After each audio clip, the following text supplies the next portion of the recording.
ሰላም የሀገሬ አርሰናላውያን በየትኛውም የዓለም ጥግ የምትገኙ መድፈኞቹ እንደምን አላችሁ? ሰኔ፣ ሐምሌ፣ ነሐሴ ሳይል ሁልጊዜም ስለ መድፈኞቹ እውነትን ይዘን የምንቀርብበት የእናንተው ቻናል ነው። ዛሬ ግን የምር ሰበር መረጃዎችን ይዤላችሁ መጥቻለሁ። ልባችሁን ጠበቅ አድርጉ። በአንድ በኩል የደስታ በሌላ በኩል ደግሞ እጅግ የሚያስቆጭና የሚያበሳጭ ዜና ከአርሰናል ቤት ወጥቷል።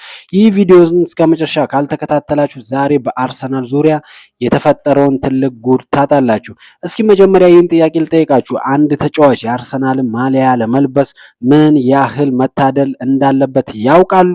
በሚካኤል አርቴታ ስርስ መጫወትስ ምን ያህል ትልቅ ክብር ነው?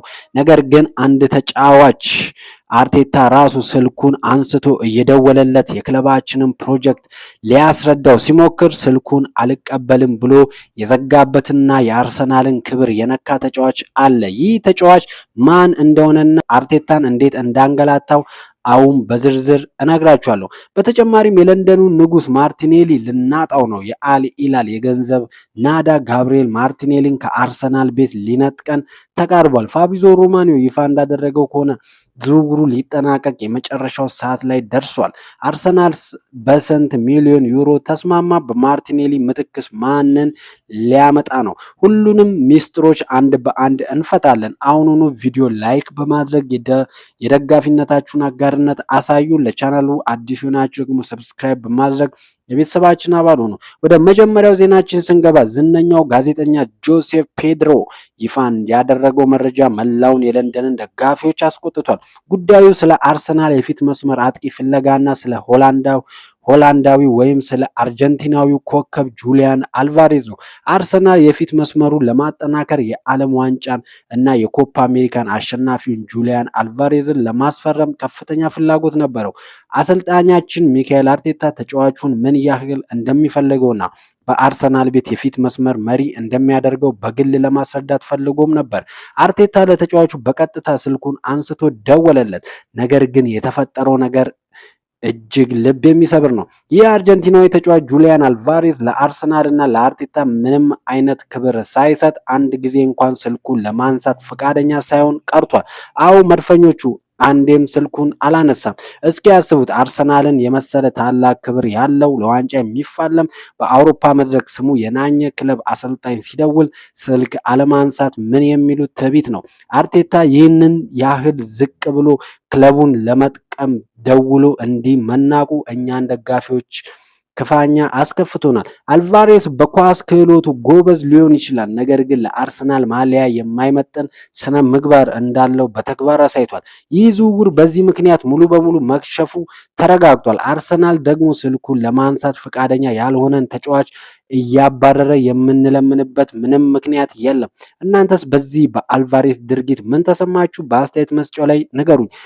የአርሰናል ክብር የነካ ተጫዋች በእኛ ቤት ቦታ የለውም የምትሉ ስንቶቻችሁ ናችሁ? ሀሳባችሁን አስፍሩልኝ። ሁለተኛውና እጅግ አስደንጋጩ ዘበር ዜናችን ስንሻገር የዝውውር ገዳዮቹ ንጉስ የሆነው ፋብሪዚዮ ሮማኒዮ እጅግ በጣም የወቅቱን ትልቅ መረጃ ይዞ ወጥቷል። ጋብሪኤል ማርቲኔሊ ያን በፍጥነቱ የለንደንን ተከላካዮች ያንቀጠቀጠው በአርሰናል ቤት ለዓመታት ታምኖ የኖረው ብራዚላዊ ኮከባችን ከክለቡ ለመልቀቅ የመጨረሻ ሰዓት ላይ ደርሷል። እንደ ፋብሪዚዮ ሮማኒዮ ዘገባ ከሆነ የማርቲኔሊ ወኪል ዝውውሩን በአስቸኳይ ለመጨረስ ከሳውዲ አረቢያው ግዙፍ ክለብ አል ኢላል ጋር በቀጥታ ንግግር እያደረገ ይገኛል።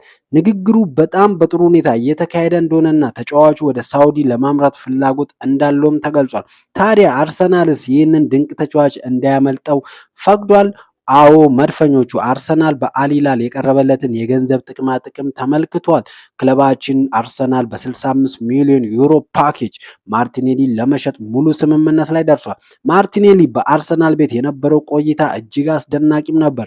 ከትንሽነቱ ጀምሮ አሳድገን እዚህ ደረጃ አድርሰን ዛሬ በ65 ሚሊዮን ዩሮ ስንሸጠው በገንዘብ ደረጃ ተርፋማ ብንሆንም የእሱን ጉልበት ፍጥነትና ለክለቡ ያለውን ፍቅር ማጣት ግን ለደጋፊው ቀላል አይደለም። ነገር ግን እግር ኳስ ቢዝነስ ነው። በተለይ ለሳውዲ ክለቦች የሚያቀርቡት የገንዘብ እብደት ማንኛውንም ተጫዋች እና ክለብ ፈታኝ ነው። አሁን ጥያቄው ማርቲኔሊ በ65 ሚሊዮን ዩሮ ከተሸጠ አርሰናል በዚህ ገንዘብ ማንን ሊተካ ነው?